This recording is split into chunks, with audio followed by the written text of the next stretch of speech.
India reaffirms its strong commitment to the UN Charter and stresses that protecting civilians at all times, including conflict situations, is a central element of maintenance of international peace and security. In 2025, recorded civilian deaths across 20 armed conflicts was more than 37,000. Although this is the first decline after 3 years of steady increase, the numbers are still high.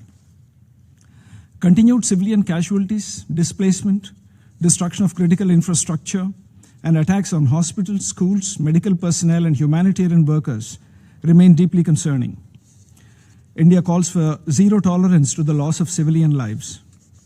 Parties to armed conflict must ensure safe and unhindered humanitarian access while respecting international humanitarian law. Even a decade after adoption of UNSC Resolution 2286, repeated attacks on civilian facilities and humanitarian workers reflect a serious erosion of respect for international humanitarian law.